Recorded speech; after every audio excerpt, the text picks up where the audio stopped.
தான் Mister Gold. தரத்திலையும் அளவுலையும் நோ காம்ப்ரமைஸ். மிஸ்டர் கோல்ட் 100% கடல் எண்ணெய். No compromise. உங்க சைடுலயும் எங்க சைடுலயும். GT Holidays, South India's #1 travel brand. IBC Tamil நேயர்களுக்கு வணக்கம். செங்கோட்டையன் அவர்கள் தாவேக்கால இணைய போறாரு அப்படிங்கிறதான் பரபரப்பான செய்தியாக போயிட்டுருக்கு. இதை பற்றி நம்ம பேசுவதற்காக ஐபிசி தமிழின் செய்தி ஆசிரியர் ஜெயலலிதா நம்மளே இணைந்திருக்கிறார். வணக்கம். செங்கோட்டையன் 2 நாளைக்கு முன்னாடி ஆதவ் அர்ஜுனாவை சந்திச்சாரு, ஜான் ஆரோக்கியசாமியை சந்திச்சாரு அப்படின்னு ஒரு செய்தி பரவிட்டுருக்கு. காலையிலேருந்து நம்ம பார்த்துட்ருக்கோம். இன்னும் 2 நாளில் எக்ஸாக்ட்லி விஜயை பார்த்து அவர் சேர போகிறாரு அப்படிங்கிறதான் செய்தி. உங்களுக்கு கிடைச்ச தகவல் என்ன? ஆக்சுவலாக இது நேற்று காலையிலேருந்து இந்த செய்தி பரவ தொடங்கிருச்சு. செங்கோட்டையனும் தாவேக்காவும் பேச்சுவார்த்தை நடந்திருக்கு. இந்த வார இறுதிக்குள்ளே அது ஒரு ஷேப்புக்கு வந்துடும் அப்படிங்கிற செய்திகள் வந்தது. நேற்று மாலை அளவுலேயே தேதியெல்லாம் குறிக்க ஆரம்பிச்சிட்டாங்க. 27ஆம் தேதி ஒரு சேர போகிறார் அப்படின்னு விசாரித்தப்போ செங்கோட்டையன் சண்டே சென்னை வந்திருக்கிறார். சண்டே அவர் சென்னை வந்திருக்கிறார். நேற்று ஊரில் இருந்து அவர்கிட்ட பக்கத்தில் இருந்தவங்கள்ட்ட பேசினப்போ எல்லாம் ஒரு சொன்ன விஷயம் இதை பற்றி எதுவும் பேசலை. பாஜக நம்மளை நம்ப வச்சு ஏமாற்றிட்டாங்க, நம்மளை முற்றிலுமாக கைவிட்டுட்டாங்க அப்படிங்கிற விஷயங்களை திருப்பி திருப்பி சொல்லிக்கிட்டே இருந்திருக்கிறார். அவர் கூட இருந்தவங்ககிட்ட சொல்லிக்கிட்டே இருந்திருக்காரு. ஆனால் அவங்ககிட்டையுமே கான்க்ரீட்டாக நம்ம சேர போகிறோம் அப்படிங்கிற விஷயங்களை சொல்லலாம். ஆனால் நேற்று இரவுக்கு பிறகு அப்டேட்ஸ் வெளியில் பேச ஆரம்பிச்சிட்டாங்க. இன்னைக்கு காலையில் அப்டேட் என்னவாக இருந்தது அப்படின்னா, அவர் மட்டும் தனியாக சேரலை, செங்கோட்டையன் மட்டும் தனியாக சேரலை, கொங்கு மண்டலத்தில் இருக்கிற பல முன்னாள் எம்எல்ஏக்கள்கிட்ட பேசிக்கிட்டு இருக்கிறார். கொங்கு மண்டலத்தில் இருக்கிற எல்லா முன்னாள் எம்எல்ஏக்கள்கிட்டையுமே செங்கோட்டையன் தரப்புலேருந்து பேசியிருக்கிறாங்க. செங்கோட்டையனுடைய தீவிர ஆதரவாளர்கள் இருக்காங்க இல்லையா, இந்த செங்கோட்டையனுடைய நீக்கத்திற்கு பிறகு கட்சியிலிருந்து நீக்கப்பட்டவருடைய ஆதரவாளர்கள், இவங்க எல்லோருமே அவர் கூட போகிறதுக்கு ரெடி ஆகிட்டு. அவங்க எல்லாரும் எப்படி என்ன டேர்ம்ஸில் இருக்காங்கன்னா, வாங்க போவோம் அப்படின்னு செங்கோட்டையன் கூப்பிட்டா கூட போகிற மனநிலையில் இருக்கிறவங்க தான். ஸோ அவங்க எல்லாம் போக ரெடி ஆகிட்டாங்க. அதை தாண்டி அடுத்த சர்க்கிளில் இருக்கிறவங்கள முன்னாள் எம்எல்ஏக்கள் முன்னாள் எம்பிக்கள்கிட்ட செங்கோட்டையன் தரப்புலேருந்து பேசிக்கிட்டே இருக்கிறாங்க. இதை தாண்டி முக்கியமான ஒரு விஷயம், அவங்க செங்கோட்டையன் தரப்பு ஆட்கள்கிட்ட மட்டும் பேசலை, ஓபிஎஸ் அணியில் இருக்கிற முன்னாள் எம்எல்ஏக்கள்கிட்டையும் பேச்சுவார்த்தை நடந்துக்கிட்டு இருக்கு. தென் மாவட்டத்தை சேர்ந்த ஒரு முன்னாள் எம்எல்ஏ, 90களில் எம்எல்ஏவாக இருந்தவர், அவர்கிட்ட செங்கோட்டையன் பேசியிருக்கார். அவரும் செங்கோட்டையன் கூட தாவேக்காவுக்கு போக ரெடி ஆகிட்டார். அவர் இன்னொரு முன்னாள் எம்எல்ஏ கிட்டே பேசியிருக்கார். இந்த மாதிரி செங்கோட்டையனை பேசினார், தாவேக்காவுக்கு போகிறாரு, நம்மளும் என்னையும் கூப்பிட்டுருக்காரு, நானும் போகிறேன், நீங்களும் வாங்க, நம்ம எல்லாம் சேர்ந்து போவோம் அப்படின்னதுக்கு ஒருத்தர் மறுப்பு தெரிவிச்சுக்கார். இல்லை, நான் அந்த ஐடியாவில் இல்லை, ஓபிஎஸ் மேலே நான் அதிருப்தியில் இருந்தாலும் எனக்கு அங்கே போகிறதுக்கான விருப்பம் இல்லை, விஜய்கிட்ட போகிறதுக்கான விருப்பம் இல்லை அப்படின்னு சொல்லிட்டு ஒரு முன்னாள் எம்எல்ஏ மறுத்திருக்கிறார். ஸோ இந்த இது டீல் ஓரளவுக்கு ஃபைனலைஸ் ஆயிருச்சு. செங்கோட்டையன் நாளைக்கு திருப்பி சென்னை வர்றதா சொல்கிறாங்க. நாளைக்கு 26ஆம் தேதி நாளைக்கு சென்னை வர்றார். 27ஆம் தேதி இந்த இணைப்பு இருக்கும் அப்படிங்கிற விஷயங்கள் வெளியில் ரொம்ப அதிகமாகவே பேச தொடங்கியிருக்கு. இன்னொரு முக்கியமான விஷயம் ஓபிஎஸ் கூடயும் நேற்று செங்கோட்டையன் பேசியிருக்கிறார். ஓபிஎஸ் கூடயுமே செங்கோட்டையன் பேசியிருக்கிறார். ஓபிஎஸ்ஸையும் இவர் தாவேக்காவுக்கு அழைச்சதா ஒரு தகவல் இருக்குது. இல்லை, நான் தாவேக்காவுக்கு போக போகிறேன் அப்படின்றது ஓபிஎஸ் கிட்ட ஒரு தகவல் சொன்னார் அப்படிங்கிற விஷயமும் சொல்கிறாங்க. செங்கோட்டையன் ஏன் தாவேக்காவை சூஸ் பண்ணணும் அப்படிங்கிற ஒரு அடிப்படையான காரணம் இருக்குது. கடந்த ஒரு 7 நாளைக்கு முன்னாடி நினைக்கிறேன், மதுரையில் ப்ரெஸ் மீட்டில் சொல்கிறாரு, அந்த ஒன்றிணைக்கான பணியில் நாங்கள் இன்னும் ஈடுபட்டுட்டு தான் இருக்கோம், எல்லாரும் ஒன்றிணைங்கிறது தான் எங்களுடைய நோக்கம் அப்படின்னு சொல்கிறாரு. அப்போ திடீர்னு தாவேக்கா பக்கம் அவர் போக நினைக்கிறாருன்னா அதுக்கு என்ன காரணமாக இருக்கும்? இல்லை, ஆக்சுவலாக செங்கோட்டையனுக்கு அதிமுக ஒருங்கிணைப்பு அப்படின்றது ஒரு டூல் தான் அவர் எடுத்தது. முன்னாடி அந்த முயற்சிகள் எடுத்தாங்க எல்லான்றதை தாண்டி அந்த முயற்சிகளை செங்கோட்டையன் மட்டும் எடுக்கல. 2024 ஜூலையில் ஒரு 6 முன்னாள் அமைச்சர்கள் சேலத்தில் போய் எடப்பாடி பழனிசாமி ஒரு வீட்டில் சந்தித்து பேசினாங்க. அதிமுக ஒருங்கிணைணும் அப்படிங்கிறத வலியுறுத்தினாங்க. பல காரசாரமான விவாதங்கள் அங்கே நடந்தது. கைகலப்பாகிற மாதிரியான விஷயங்கள்லாம் நடந்துச்சு அப்படின்லாம் சொன்னாங்க. ரொம்ப வார்த்தைகளால் ரொம்ப கடுமையாக மோதிக்கிட்டாங்க அப்படிங்கிற விஷயங்கள்லாம் வெளியில் சொல்லப்பட்டது. ஆனால் அந்த 6 பேருமே அந்த 6 பேரில் செங்கோட்டையனும் ஒருத்தர். அந்த 6 பேரில் இவர் மட்டும் ஏன் வாய்ஸை பெருசாக ரைஸ் பண்ணார் அப்படிங்கிற ஒரு கேள்வி எழுப்பணும்னா, இது முழுக்க முழுக்க ஈரோடு புறநகர் மாவட்டத்தில் கோபிச்செட்டிப்பாளையம் தொகுதியில் நடந்த உட்கட்சி அரசியல்னால் நடந்தது தான். அந்த மற்ற 5 பேரை விடவும் செங்கோட்டையன் அதிமுகவுக்குள்ள ஒரு வீக்கான பொசிஷனில் இருந்தார். எந்த அளவுக்குன்னா, இவருடைய தீவிர ஆதரவாளர்களாக கருதப்பட்டவங்க கூட இவர் கூட வரல. இந்த பிரச்சனை இவருக்கு வந்தப்போ இவர் கூட வரல. கோபிச்செட்டிப்பாளையத்தில் செங்கோட்டையனை நீக்கினதுக்கு எல்லாரும் பட்டாசு வெடிச்சு கொண்டாடுறாங்க. என்ன காரணம் அப்படின்னா, செங்கோட்டையன் வெளியில் ஒரு காரணம் சொன்னார்ல, எடப்பாடி பழனிசாமியினுடைய உறவினர்களுடைய ஆதிக்கம் இந்த கட்சியில் அதிகமாயிருச்சு அப்படின்னு. அது கட்சியில் அதிகமாயிருச்சா இல்லையா அப்படிங்கிறது செகண்ட் கொஸ்டின். ஃபர்ஸ்ட் விஷயம் என்ன அப்படின்னா, செங்கோட்டையன் ஆதிக்கத்தில் இருக்கிற செங்கோட்டையன் பொறுப்பாளராக இருக்கிற பகுதியில் எடப்பாடி பழனிசாமியினுடைய உறவினர்கள் கட்சிக்குள்ள ஆதிக்கம் செலுத்துறாங்க அப்படிங்கிறது தான் களத்திலிருந்து வர்ற செய்தியாக இருக்குது. அவங்க சொல்கிற ஆட்களுக்கு தான் பொறுப்பு போடப்படுது, அவங்க சொல்கிற ஆட்களுக்கு தான் அடுத்த முறை சீட்டே கொடுப்பாங்க அப்படிங்கிற விஷயம் அங்கே பேசப்பட்டுக்கிட்டு இருக்கு. இதில் ரொம்ப எக்ஸ்ட்ரீமாக போய் எடப்பாடி பழனிசாமிக்கு எதிராக ஒரு வலுவான குரலை பொதுவெளியில் செங்கோட்டையனை எழுப்ப வச்சது கோபிச்செட்டிப்பாளையத்தில் 2026 செங்கோட்டையனுக்கு சீட் இல்லை அப்படிங்கிற ஒரு இடத்துக்கு வந்து இவங்க நகர்த்த தொடங்கினாங்க. அங்கே தான் வந்து செங்கோட்டையன் அதிகமாக ட்ரிகர் ஆயிருக்காரு. ஸோ செங்கோட்டையனுக்கு அதிமுக ஒருங்கிணைப்பு அப்படின்றதெல்லாம் அது ஒரு காரணம். இப்போ அதிமுக ஒருங்கிணைப்பு நடந்தாலுமே செங்கோட்டையனுக்கு அங்கே வாய்ப்பு கொடுக்கப்படுமா அப்படிங்கிறது ஒரு பெரிய கேள்வியாகவே இருக்குது. ஸோ செங்கோட்டையன் வந்து ஒரு இடத்த சூஸ் பண்ணுறதுக்கான தேவை இருக்குது. இன்னொரு பக்கம் தாவேகாவுக்கும் ஒரு ஃபேஸ் தேவைப்படுது. ஏன்னா இப்போ தாவேகா மேலே இருக்கிற விமர்சனம் என்ன, விஜயை சுற்றி இருக்கிறவங்களில் மேல்மட்டத்தில் இருக்கிற யார் ஒருத்தரும் தேர்தலை எதிர்கொண்டு நேரடியான கள அனுபவம் இல்லாதவங்க. ஸோ செங்கோட்டையன் மாதிரியான ஒரு ஃபேஸ், செங்கோட்டையன் மாதிரியான ஒரு ஸ்ட்ராட்டஜிஸ்ட் வந்து அவங்களுக்கு தேவைப்படுறாங்க. ஸோ அவங்களுக்கும் நீடு இருக்குது, இவங்களுக்கும் நீடு இருக்குது. அப்படிங்கும்போது செங்கோட்டையன் டிவிக்கு சூஸ் பண்ணியிருக்காரு நம்ம பார்க்கலாம். ட்ரிகர் ஆனனால வந்து அவர் இந்த மாதிரி முடிவெடுக்கிறதுக்கான ஒரு சூழல் இருக்குது அப்படின்னு நீங்கள் சொல்கிறீங்க. ஆனால் அடிப்படையில் அவர் எம்ஜிஆர், ஜெயலலிதா இவங்களெல்லாம் பார்த்துட்டு வந்த ஒரு தலைவர். அப்பேற்பட்ட ஒரு நபர் வந்து விஜய் அவர் செலக்ட் பண்ணணும் அப்படிங்கிறதுக்கு ஏதோ ஒரு கன்வின்சிங் ஃபேக்டர் இருக்கணும்ல. இப்போ வந்து அவர் உடம்புல ஓடுறதெல்லாமே அதிமுக ரத்தம் தான் அப்படின்னு சொல்லி கூட இருக்கிறவங்கலாம் சொல்லுவாங்க. அவர் எம்ஜிஆர் காலத்துலேருந்து அவ்வளோ தொண்டு பண்ணியிருக்காரு கட்சிக்காகவும் இந்த பகுதிக்காகவும் அப்படின்னு சொல்லி. அப்போ விஜயை சூஸ் பண்ணுறாருன்னா ஏதோ ஒரு கன்வின்சிங் ஃபேக்டர் இருக்கணும். அது வெறுமனா வந்து எனக்கு சீட்டு கிடைக்கல அப்படிங்கிற ஒரு ரீசனுக்காகவா, இல்லை வந்து எடப்பாடியை வந்து நம்ம இப்படியாவது அகற்றிட்டு வேற ஒருத்தரை வந்து அங்கே பொதுச் செயலாளராவோ அல்லது முதல்வர் வேட்பாளரோ நியமித்தணும் அப்படிங்கிறதுக்காக அவர் போடக்கூடிய அரசியல் கணக்கா? இல்லை, ஆக்சுவலாக இப்போ இவங்க எல்லோருக்குமே ஓபிஎஸ்ஸாக இருக்கட்டும், டிடிவி தினகரனாக இருக்கட்டும், செங்கோட்டையனாக இருக்கட்டும், இவங்க எல்லோருக்குமே எடப்பாடி பழனிசாமி கூட செட் ஆகலை. ஏன்னா இவங்க எல்லோருடைய ஆதிக்கத்தையும் எடப்பாடி பழனிசாமி முடிவுக்கு கொண்டு வந்தவர். இவங்க எல்லோருக்கும் வெவ்வேறு காலகட்டங்களில் சபார்டினேட்டாக அதிமுகவுக்குள்ளே செயல்பட்டவர் எடப்பாடி பழனிசாமி. 91-96 ஆட்சி காலகட்டத்தில் எடப்பாடி பழனிசாமி 2ஆம் முறை எம்எல்ஏ. 89 வந்து சேவல் சின்னத்தில் ஜெயிக்கிறார். 91 ஒருங்கிணைந்த அதிமுக சார்பாக போட்டிட்டு எடப்பாடி தொகுதியில் வெற்றி பெறார். அப்போ செங்கோட்டையன் அமைச்சர்.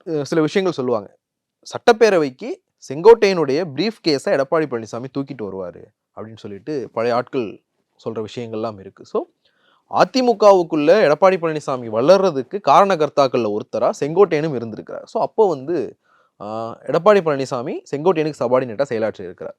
ஜெயலலிதாவினுடைய அமைச்சரவையில் 2016 அமைஞ்ச அந்த அமைச்சரவை புரோட்டோகால் எடுத்து பார்த்தீங்கன்னா, முதலமைச்சர் ஜெயலலிதா, நிதியமைச்சர் ஓ பன்னீர்செல்வம், 3வது வந்து வனத்துறை அமைச்சர் திண்டுக்கல் சீனிவாசன், 4வது இதில் இருந்தவர் எடப்பாடி பழனிசாமி அமைச்சரவை புரோட்டோகாலில்.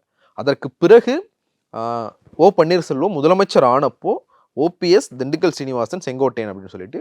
ஆனால் திண்டுக்கல் சீனிவாசன் பெரிய அளவில் இந்த விஷயங்களை தலையிடாமல் இருப்பார்.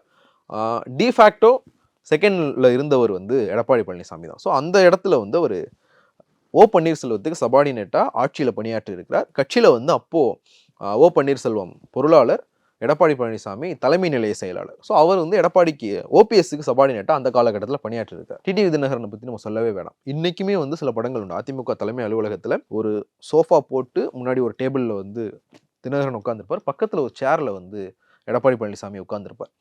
எடப்பாடி பழனிசாமி டிடிவி தினகரனுக்கு ஆதரவாக, துணை பொதுச் செயலாளர் டிடிவி தினகரனுக்கு ஆதரவாக முதலமைச்சராக இருக்கும்போது ஆர்கே நகரில் பிரச்சாரம் பண்ணியிருக்கிறார். நீங்கள் பல புகைப்படங்கள், இப்போ நான் சொன்ன மாதிரி பல புகைப்படங்கள் உண்டு. டிடிவி தினகரன் வந்து இந்த மாதிரி ஒரு சோஃபாவில் தனியாக உட்காந்துருப்பார். இன்னொரு சோஃபா, ஒரு பெரிய சோஃபா இருக்கும், அதில் அமைச்சர்களோடு சேர்ந்து எடப்பாடி பழனிசாமி உட்காந்து ஒரு ஆலோசனை கூட்டம் நடந்திருக்கும். அந்த புகைப்படம் எல்லாம் ரொம்ப பர்பஸாக வெளியில் விடப்பட்டது. ஸோ அப்போ வந்து டிடிவிக்கு சபார்டினேட்டாக கட்சிக்குள்ளே அவர் இருந்தவர். அன்னைக்கு வந்து டிடிவி தினகரன் அதிமுகவினுடைய துணை பொதுச் செயலாளர், அதை எடப்பாடி பழனிசாமி ஏற்றுக்கிட்டு இருந்தார். இவர் தலைமை நிலைய செயலாளர், சேலம் புறநகர் மாவட்ட செயலாளர். இந்த பதவியில் வந்து அவருக்கு சபார்டினேட்டாக இருந்தவர். ஸோ தங்களுக்கு வெவ்வேறு காலகட்டத்தில் சபார்டினேட்டாக இருந்த ஒருத்தர் தங்களை கட்சியை விட்டு நகர்த்திட்டார். இவங்க எல்லாருமே வந்து எடப்பாடி பழனிசாமி ரொம்ப வெற்றிகரமாக கட்சியை விட்டு நகர்த்திட்டார். இவங்களால் அதை பண்ண முடியல. இப்போது டிடிவி தினகரன் அதிமுகவுக்கு வேண்டாம் அப்படிங்கிற ஒரு முடிவை அவங்க எடுத்து டிடிவி தினகரனை நகர்த்திட்டு எடப்பாடி பழனிசாமியும் ஓபிஎஸ்ஸையும் முன்னிறுத்தி அதிமுக முன்னாள் அமைச்சர்களால் ஒரு அரசியலை முன்னெடுக்க முடிஞ்சது. டிடிவி வேண்டாம் அப்படின்னு டெல்லி நினைக்குது. அப்படிங்கும்போது நீங்கள் ஒதுங்கிருங்கன்னு ஃபேஸ் டு ஃபேஸ் டிடிவி கிட்ட சொல்லிட்டு இவங்க ஓபிஎஸ் உள்ளே கொண்டு வந்து ஆட்சியை காப்பாற்றி கட்சியை நடத்தினாங்க. இது ஒரு இது. அதற்கு பிறகு இரட்டை தலைமையில் இந்த கட்சி செயல்பட்டப்போ ஒற்றை தலைமை வேணும்னு தொண்டர்கள் விரும்புகிறாங்க. இரட்டை தலைமையினால தேர்தல்களில் வெற்றி பெற முடியலை அப்படிங்கிற ஒரு எண்ணம் தொண்டர்கள் மத்தியில், நிர்வாகிகள் மத்தியில் இருக்குன்றதுனால நீங்கள் ஒதுங்கிக்கோங்க, எடப்பாடி பழனிசாமியை நாங்கள் அதிமுகவினுடைய ஒற்றை தலைமையாக பொதுச் செயலாளராக நியமித்து இந்த கட்சியை நடத்திக்கிறோம் அப்படிங்கிற ஒரு விஷயத்தை நிர்வாகிகளால், முன்னாள் அமைச்சர்களால் ஓபிஎஸ் கிட்ட ஃபேஸ் டு ஃபேஸ் சொல்லி அவரை நகர்த்த முடிஞ்சது. அன்னைக்கு எடப்பாடி பழனிசாமி ஒற்றை தலைமை ஆகணுன்றதுக்காக ஓபிஎஸ் கிட்ட பேசின நிர்வாகிகளில் செங்கோட்டையனும் ஒருத்தர். செங்கோட்டையன் வந்து ஸ்டார்டிங்கில் முடிவெடுக்காமல் இருந்தால் நிர்வாகிகள் மத்தியில் எடப்பாடி பழனிசாமிக்கு ஆதரவு இருக்குன்னு தெரிஞ்சப்போ ஓபிஎஸ் கிட்டே போய் ஒற்றை தலைமையை தான் தொண்டர்கள் விரும்புகிறாங்க, நீங்கள் ஒதுங்கிக்கோங்கன்னு சொன்னவரில் செங்கோட்டையனும் ஒரு ஆள். ஆனால் மறுபடியும் அதிமுக இணைப்பு அப்படிங்கிற ஒரு குரல் அதிமுக தொண்டர்கள் கிட்ட இருக்கான்னா கண்டிப்பாக இருக்கு. தென் மாவட்டங்களில் அந்த குரல் வந்து ரொம்ப வலிமையாகவே இருக்குது. களத்தில் வந்து நான் பார்த்துருக்கேன். இப்போது பல பேர் போய் சொல்லியும் எடப்பாடி பழனிசாமி அதை ஏற்றுக்க மாட்டார். இவங்களால முந்தைய காலகட்டங்களில் எடப்பாடி பழனிசாமிக்காக பலரை நகர்த்தினவங்க இன்னைக்கு இவங்க எடப்பாடி பழனிசாமி நகர்த்தணும்னு கூட நினைக்கல. நீங்கள் போயிடுங்க, நாங்கள் வேற ஒருத்தரை தலைவராக போட்டுக்கிறோம் இவங்க யாரும் சொல்ல. நீங்கள் தலைவராக இருங்க, நீங்கள் பொதுச் செயலாளர், நீங்கள் தான் முதலமைச்சர் வேட்பாளர், இவங்கெல்லாம் கட்சிக்குள்ளே வரட்டும், நம்ம எல்லாம் சேர்ந்து கட்சியை திருப்பி ஆட்சி கட்டில் அமற்றும் அப்படின்னு இவங்க சொல்கிறாங்க. ஆனால் தன்னுடைய பதவிக்கு ஒரு பிரச்சனை வந்துடக்கூடாது. நான் இதுக்கு வந்து முன்னாடி சொன்ன காரணம் தான். அவங்க எல்லோருக்கும் நான் வந்து ஒரு காலகட்டத்தில் சபார்டினேட்டாக இருந்திருக்கிறேன் அப்படின்றதுனால எடப்பாடி பழனிசாமி அதை ஒத்துக்க மாட்டார். இவங்களாலையும் அவங்கள நகர்த்த முடியலைன்னா அவங்களுக்கு இருக்கிற ஒரே ஆப்ஷன் என்ன? எடப்பாடி பழனிசாமி தலைமையில் அதிமுக வெற்றி பெற முடியாது அப்படிங்கிறத தேர்தல் களத்தில் ப்ரூவ் பண்ணுறது. ஸோ அதற்கான வழிகளை வந்து இவங்க பார்க்க ஆரம்பிச்சிருக்கிறாங்க. அதில் ஒன்று தான் செங்கோட்டையன் தாவேக்காக்கு போகிறது. அப்படி நீங்கள் சொல்கிறதெல்லாம் பார்த்தா நான் எம்ஜிஆர் கீழேயும் வேலை பார்த்துருக்கேன், ஜெயலலிதா கீழேயும் வேலை பார்த்துருக்கேன், ஓபிஎஸ் கீழேயும் வேலை பார்த்துருக்கேன், எடப்பாடி கீழேயும் வேலை பார்த்துருக்கேன், விஜய் கீழேயும் வேலை பார்க்க ரெடியாக இருக்கேன். பண்ருட்டி ராமச்சந்திரன் ஒருத்தர் பேர் கேள்விப்பட்டிருக்கீங்கல்ல? அவரும் அதே தான். எம்ஜிஆர் ஆட்சி, அவர் கலைஞர் கீழே வேலை பார்த்தவர். 71, 76 அந்த ஆட்சியிலே வந்து அமைச்சராக இருந்தார். அந்த ஆட்சியினுடைய ஜூனியர் அமைச்சர் வந்து பண்ருட்டி ராமச்சந்திரன் தான். அப்போவே வந்து அவர் கலைஞருடைய அமைச்சரவையில் இருந்தவர். அதிமுக ஆரம்பிக்கப்பட்டப்போ அங்கே போனார். அங்கே எம்ஜிஆரினுடைய அமைச்சரவையில் இருந்தவர். அதற்கு பிறகு வந்து ஜெயலலிதா தலைமையிலையும் வந்து இயங்கினவர். அதற்கு பிறகு ஒரு 4 பேர் தனியாக போய் இயங்கினாங்க. பாமகவில் இருந்தார். விஜயகாந்த் தேமுதிகவை ஆரம்பித்தப்போ தேமுதிகவினுடைய அவைத்தலைவராக இருந்தார். விஜயகாந்தினுடைய ஒரு பொலிட்டிக்கல் மென்டார் ரோலில் வந்து இருந்தார். இப்போ வந்து ஓபிஎஸ்க்கு ஒரு பொலிட்டிக்கல் மென்டார் ரோலில் வந்து அவர் இருக்கிறார். விஜயகாந்துக்கு பண்ருட்டி ராமச்சந்திரன் இருந்த மாதிரி விஜய்க்கு யார் இருக்காங்க அப்படிங்கிற ஒரு கேள்வி வந்து எழுந்துக்கிட்டே இருந்தது. ஏன்னா நீங்கள் 2006 விஜயகாந்த் முதல் முறையாக கட்சி ஆரம்பித்து போட்டியிட்டப்பவும் சரி, இந்த தேர்தல் வியூகங்களை வகுத்ததாகட்டும், தேர்தல் ஆணைய விஷயங்களை பண்ணதாகட்டும், தேர்தல் ஆணையத்தில் ஒரு கட்சியை ரெஜிஸ்டர் பண்ணுறது தொடங்கி ஒரு பொது சின்னம் வாங்குறது வரைக்கான விஷயங்களை எல்லாம் வழிகாட்டினது வந்து பண்ருட்டி ராமச்சந்திரன் தான். அவருக்கு வந்து அந்த இதில் வந்து பெரிய அனுபவம் இருந்தது. நீங்கள் தாவேக்காவில் வந்து ஒரு சிக்கல் இருக்குது. தமிழ்நாடு அரசியல் வரலாற்றில் ஒரு கட்சியை பதிவு செய்கிறதுக்கான விண்ணப்பம் தேர்தல் ஆணையத்தால் அதிக முறை திருப்பி அனுப்பப்பட்டது தாவேக்காவினுடையது அப்படின்றாங்க.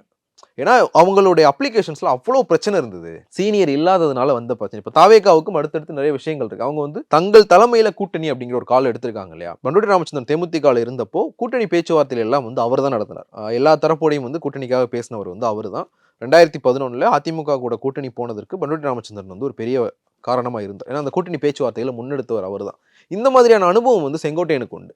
2006 தேர்தலினுடைய மிகப்பெரிய பிரேக்கிங் நியூஸ் என்னன்னா, திமுக கூட்டணியை முறிச்சுக்கிட்டு வைகோ வெளியில் போய் அதிமுக கூட சேர்ந்தது. திருச்சியில் திமுக மாநில மாநாடு நடந்துகிட்டு இருக்கும்போது மாநாட்டினுடைய 2வது நாளில் திடீர்னு ஒரு செய்தி வருது, வைகோ வந்து பாய்ஸ் கார்டனுக்கு போயிட்டார். திமுக மேல்மட்டத்தில் இருக்கிறவங்களுக்கு அது தெரியும்னாலும் தொண்டர்களுக்கு ஒரு பெரிய அதிர்ச்சியாக தான் இருந்தது. இந்த அசைன்மெண்ட்டை வந்து முடித்தவர் அன்னைக்கு செங்கோட்டையன். வைகோ கூடயும் இன்னும் வைகோவை தாண்டி போய் வைகோவினுடைய குடும்பத்துக்குள்ள துரை வைகோ கூட பேசி அதிமுக கூட தான் கூட்டணி போகணும் அப்படிங்கிற அந்த அசைன்மெண்ட்டை வந்து செங்கோட்டையன் தான் அன்னைக்கு முடிச்சு வச்சவர். ஸோ செங்கோட்டையனுக்கு வந்து கூட்டணி பேசுறது, கூட்டணிகளை உடைக்கிறது மாதிரியான விஷயங்களில் வந்து ஒரு பெரிய அனுபவம் இருக்குது. அப்படின்றதுனால கூட்டணி வச்சு போட்டியிட போகிறோம் அப்படிங்கிறதுக்கு தாவேக்காவுக்கு வந்து ஒரு பெரிய டூலாக செங்கோட்டையன் இருப்பார். செங்கோட்டையனுக்கு தாவேக்கா எந்த அளவுக்கு பயன்படும் அப்படிங்கிறதுலாம் வந்து $1 மில்லியன் கொஸ்டின். நான் வந்து அண்மை அரசியலை நம்ம கவனித்து பார்க்கும்போது விஜயகாந்துக்கு எப்படி பண்ருட்டி ராமச்சந்திரன் இருந்தாரோ அது மாதிரி விஜய்க்கு செங்கோட்டையன் இருப்பார். விஜய்க்கு அப்படி ஒரு ஃபேஸ் தேவைப்படுது. ஸோ அந்த ஃபேஸாக வந்து செங்கோட்டையன் இருக்கிறதுக்கான வாய்ப்பு இருக்குது. ஆனால் செங்கோட்டையனுக்கு தாவேக்கா எந்த அளவுக்கு கை கொடுக்கும் அப்படின்றது வந்து, ஏன்னா அவரை சுற்றி எல்லாருமே ஜென்சி கிட்ஸாக இருக்காங்க. அவங்க சொல்கிறதெல்லாம் இவருக்கு எப்படி கன்வே ஆகும்? இவர் சொல்கிறதெல்லாம் அவங்க கேட்பாங்களா? யாரு ஜென்சி கிட்ஸ்? ஆதவர்ஜுனாவா? நான் சொல்கிறது தாவேக்கா தொண்டர்களை சொல்கிறேன். அங்கே இருக்கக்கூடிய மாவட்ட செயலாளர்கள் மற்றவர்கள்லாம் சொல்கிறேன். தாவேக்கா மாவட்ட செயலாளர்கள்லாம் ஜென்சி கிட்ஸ் கிடையாது. எல்லாருமே வந்து 40 வயதுக்கு மேற்பட்டவர்கள், 30 to 40 இருக்கிறவங்க தான். 20களில் இருக்கிறவங்களே ரொம்ப கம்மியாக தான் இருப்பாங்க. அப்படின்னாலுமே 20களில் இருந்தாலுமே அவங்க ஜென்சி கிட்டாக இருக்க முடியாது, மில்லியனர்ஸாக தான் இருப்பாங்க. ஸோ நீங்கள் தாவேக்காவினுடைய ஆதரவாளர்கள் தான் ஜென்சி கிட்ஸ் அதிகமாக இருக்காங்க. அவங்க கிட்ட போய் செங்கோட்டையன் வந்து பெருசாக பேச போகிறதில்ல. இப்போ செங்கோட்டையன் வந்து பிரச்சாரம் பண்ணி இத்தனை ஓட்டை இழுக்க போகிறாருன்றதில்ல. நான் சொன்னது எல்லாமே அரசியலில் களத்தில் வந்து பிளான் பண்ணுறதுன்னு ஒன்று இருக்குது. நீங்கள் தாவேக்காவுக்கான அந்த டூர் பிளானில் வந்து பெரிய பிரச்சனை வந்து நம்மளால் பார்க்க முடிஞ்சதில்லை. அவங்களால இப்போ வரைக்கும் வந்து பிரச்சனை இல்லாமல் ஒரு நிகழ்வை நடத்த முடியாததை வந்து பார்க்க முடியுது. செங்கோட்டையனுடைய அனுபவம் வந்து அதுக்கு அவங்களுக்கு கை கொடுக்கலாம். நான் இப்பவும் சொல்கிறேன், செங்கோட்டையனால் தாவேக்காவிற்கு என்னென்ன பலன்கள்னு சொல்லிட்டு நம்மளால் ஒரு 15 பாயிண்ட் கூட எழுத முடியும். தாவேக்காவால் செங்கோட்டையனுக்கு என்னென்ன பலன்கள் இருக்குன்றதை வந்து நம்மளால் ஐடென்டிஃபை பண்ண முடியாது. அது இன்னும் வந்து கொஸ்டினபிள் தான். தாவேக்கா செங்கோட்டையனுக்கு எந்த வகையில் கை கொடுக்க போகுதுன்னு தெரியல. ஒரு எடப்பாடி பழனிசாமிக்கு எதிரான ஒரு இதை உண்டாக்குறது, எடப்பாடி பழனிசாமி பலவீனப்படுத்துது அப்படின்றத தாண்டி செங்கோட்டையனுக்கு தனிப்பட்ட முறையில் வந்து தாவேக்காவால் என்ன பலன் கிடைக்கும்னு இப்போ வரைக்கும் தெரியல. ஆனால் தாவேக்காவுக்கு செங்கோட்டையனால் நிறைய பலன்கள் இருக்குது. ஸோ 27ஆம் தேதி, இன்றைக்கி நம்ம 25ஆம் தேதி பேசிகிட்டு இருக்கோம். 27ஆம் தேதி இந்த இணைப்பு வந்து நடக்கிறதுக்கான வாய்ப்புகள் 99% உறுதியாக இருக்குது. இன்னும் 2 நாள் இருக்குது. அரசியலில் வந்து ஒரு நாளே வந்து ரொம்ப நீளமானது. இன்னும் முழுசாக வந்து 1.5 நாள் இருக்குது. 27ஆம் தேதி பொழுது விடியறதுக்கு இன்னும் முழுசாக 1.5 நாள் இருக்குது. இந்த 1.5 நாளுக்குள்ளே எது வேணாலும் நடக்கலாம். இப்போது நம்ம பேசிக்கிட்டு இருக்கிற இந்த நிமிஷம் வரைக்குமான அப்டேட், 27ஆம் தேதி விஜய் முன்னிலையில் செங்கோட்டையன் தாவேக்கால சேர போகிறார். அவர் கூட சேர்ந்து சில முன்னாள் எம்பிக்கள், சில முன்னாள் எம்எல்ஏக்கள், கொங்கு மண்டலம் மட்டும் இல்லை, கொங்கு மண்டலத்துக்கு வெளியேயும் சில முன்னாள் எம்எல்ஏக்கள் செங்கோட்டையன் கூட சேர்ந்து வந்து தாவேக்கால இணைய போகிறாங்க அப்படின்றதான் இப்போ நம்ம பேசிக்கிட்டு இருக்கிற வரைக்குமான செய்தி. இந்த 1.5 நாளுக்குள்ளே என்ன வேணாலும் நடக்கலாம். சற்று நேரத்துக்கு முன்னாடி ஓபிஎஸ்ட்ட செங்கோட்டையன் தாவேக்கால சேர போறாராமே அப்படின்னு கேட்குறாங்க. அவர்கிட்ட போய் கேளுங்க, எனக்கு தெரியாது அப்படின்னு சொல்லிட்டு அப்படியே கடந்து போறாரு. அப்போ வந்து நீங்க சற்று நேரத்துக்கு முன்னாடி சொன்னது மாதிரி செங்கோட்டையன், ஓபிஎஸ் இவங்க எல்லாமே ஒரு டேர்ம்ஸில் தான் வந்திருக்காங்க, குட் டேர்ம்ஸில் தான் இருக்காங்க, டிடிவி தினகரன் உட்பட. அப்போது ஒருவேளை செங்கோட்டையன் விஜய்க்கு அந்த கட்சிக்குள்ளே போயிட்டார் அப்படின்னா அப்போது அலைன்ஸுக்கு ரொம்ப ஈஸியாக டிடிவி தினகரன், ஓபிஎஸ் 15ஆம் தேதி வேற கெடு கொடுத்துருக்காரு, அவங்கெல்லாம் உள்ளே வந்துருவாங்க அப்படின்னு. விஜய் தலைமையிலான ஒரு கூட்டணி அப்படிங்கிற ஒரு விஷயத்தை வந்து டிடிவி தொடர்ச்சியாக பேசிகிட்டு இருக்காரு இல்லையா, அதுக்கான ஒரு இது வந்து ப்ரெடிக்ஷன். இது வந்து இந்த கூட்டணி அமையலான்னு எனக்கு தகவலும் வரல, இந்த தரப்புலேருந்து யாரும் சொல்லலை. இதுக்கு முன்னாடி பேசினது எல்லாமே தாவேகா தரப்புலையும் செங்கோட்டையன் தரப்புலையும் உறுதிப்படுத்தப்பட்ட தகவல்கள். ஆனால் இது வந்து ப்ரெடிக்ஷன், இப்படியா கூட இருக்கலாம். செங்கோட்டையன் தாவேக்கால சேர்ந்ததற்கு பிறகு, ஏன்னா ஓபிஎஸ் வந்து இதை கட்சியாக மாற்ற போகிறதா நான் தெரிவிச்சிருக்கிறேன். அதிமுக தொண்டர்கள் உரிமை மீட்பு கழகமாக இது மாறும்னு சொல்லிட்டு ஓபிஎஸ்னுடைய அந்த ஆலோசனை கூட்டத்தில் வைத்திலிங்கம் சொன்னார். அதை ஓபிஎஸும் வந்து அக்னாலேஜ் பண்ணியிருக்கிறார். தாவேக்கா, அம்மா மக்கள் முன்னேற்ற கழகம், அதிமுக தொண்டர்கள் உரிமை மீட்பு கழகம் உருவாக்குன ஒரு கூட்டணி வந்து உருவாகலாம். நீங்கள் ஏற்கனவே வந்து திமுக தரப்பில் கொங்கு மண்டலத்தில் வந்து ஒரு சர்வே எடுத்திருக்கிறாங்க. அவங்க தேர்தல் பணிகளுக்காக ஒரு சர்வே எடுத்திருக்கிறாங்க. அந்த சர்வேல விஜய்க்கு வந்து ஒரு அப்நார்மலான எட்ஜ் இருக்குது. அது வெற்றி பெறுமா வெற்றி பெறாதா அப்படின்றத தாண்டி விஜய்க்கு வந்து ஒரு அப்நார்மலான எட்ஜ் இருக்குது. முன்னாள் அமைச்சர் செந்தில் பாலாஜி கூட அந்த சர்வேயை பார்த்துட்டு இது எங்களுக்கு நல்லது தான் அப்படிங்கிற ஒரு வார்த்தையை வந்து சொல்லியிருக்கிறார். விஜய்க்கு இருந்த அந்த எட்ஜை பார்த்துட்டு இது எங்களுக்கு திமுகவுக்கு நல்லது தான் அப்படிங்கிற வார்த்தையை சொல்லியிருக்காரு. ஸோ செங்கோட்டையன் சேரும்போது வந்து அது இன்னும் பெர்செப்ஷன் வைஸ் வந்து அவங்களுக்கு ஒரு பலத்தை கொடுக்கும். டிடிவி தினகரன், ஓபிஎஸ் மாதிரியானவர்கள் வந்து உள்ளே வரும்போது தென் மாவட்டத்துலேயும் வந்து இந்த கூட்டணியை ஒரு டஃப் கொடுக்குற ஒரு கூட்டணியாக மாற்றுறதுக்கான வாய்ப்புகள் இருக்குது. இது எல்லாமே ப்ரெடிக்ஷன். அவங்களுக்கு இருக்கிற செல்வாக்கை வச்சு நம்ம சொல்கிற ப்ரெடிக்ஷன் தான். இது என்ன வேணாலும் நடக்கலாம். செங்கோட்டையன் தாவேக்கால இணைஞ்சதற்கு பிறகு இதை பற்றி நம்ம விரிவாக பேசலாம். சங்கர், அரசியல் எது வேணால் நடக்கும் அப்படின்னு சொல்லுவாங்க. பொறுத்திருந்து பார்ப்போம். நன்றி. நன்றி. அதான் மிஸ்டர் கோல்டு, தரத்திலையும் அளவுலையும் நோ காம்ப்ரமைஸ். மிஸ்டர் கோல்ட் 100% கடலெண்ணெய். No compromise. உங்க சைட்லயும் எங்க சைட்லயும். GT Holidays, South India's #1 travel brand.